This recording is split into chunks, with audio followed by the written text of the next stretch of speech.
A difficult time can be more readily endured if we retain the conviction that our existence holds a purpose, a cause to pursue, a person to love, a goal to achieve.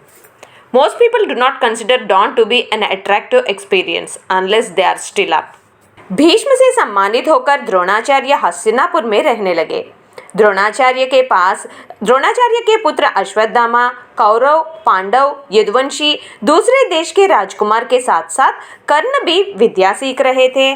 एक बार द्रोणाचार्य के आश्रम में जब सभी शिष्य भोजन कर रहे थे, उस समय तेज हवा के कारण दीपक बुझने के बावजूद सभी शिष्य अंधकार में सभी का भोजन सेवन करना देखकर अर्जुन समझ गए कि निशाना लगाने के लिए प्रकाश की नहीं बल्कि अभ्यास की आवश्यकता है। तब से अर्जुन अंधकार में अभ्यास करने लगे, जिसे देखकर द्रोणाचार्य ने अर्जुन को सबसे श्रेष्ठ धनुर्धर बनाने का वादा दिया। एक दिन निषाद राजा हिरण्यधनु का पुत्र एकलव्य धनुर्विद्या शिक्षा प्राप्त करने द्रोणाचार्य के पास आया था, लेकिन द्रोणाचार्य शिष्य के रूप में एकलव्य को स्वीकार नहीं करने से एकलव्य अपने राज्य लौटकर जंगल में द्रोणाचार्य की मूर्ति बनाकर उसके सामने धनुर्विद्या का अध्ययन करने लगे। एक दिन द्रोणाचार्य ने कौरव और पांडव की विद्या कौशल का परीक्षण करने के लिए उन्हें वो जंगल में ले गए जहां एकलव्य अभ्यास कर रहा था। उनके साथ कुछ सामान और एक कुत्ता भी गया।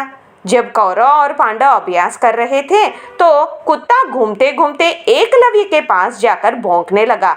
इससे एकलव्य का ध्यान केंद्रित नहीं होने से एकलव्य ने 7 बाण कुत्ते के मुंह में मारा, जिससे कुत्ते का मुंह भर गया, परंतु उसे चोट नहीं लगी। कुत्ता बाण भरे मुंह से पांडवों के पास गया।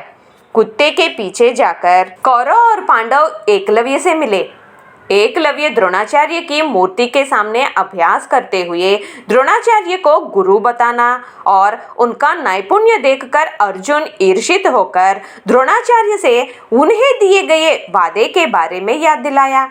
तो तुरंत द्रोणाचार्य ने अर्जुन को धनुर्विद्या में श्रेष्ठ बनाने के लिए एकलव्य से गुरुदक्षिणा के रूप में उसका दाहिने हाथ का अंगूठा मांगा, जिसके बिना बाण नहीं चला सकते हैं।